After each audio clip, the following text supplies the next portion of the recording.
To use article AI summary in Oppo Find X9 Pro, first of all, if we manage to find one of the articles that we want to read through, but we don't want to read entire wall of text, you can always use AI summary. So here in this article, let's say,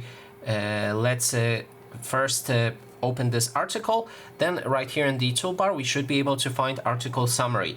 You can edit the toolbar if you cannot find it, and in show more you should be able to see article summary. Make sure to add it to the toolbar. Then you can click on this option and it will begin the AI summary of that article.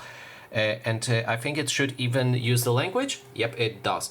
So that's how you can use it. In case that this doesn't work, you can go into the settings on your phone and find screen recognition in accessibility settings. So scroll all the way down, go to accessibility and convenience and enter screen recognition. Make sure that this option is activated to actually use the article summary. And that is basically everything. Thanks so much for watching.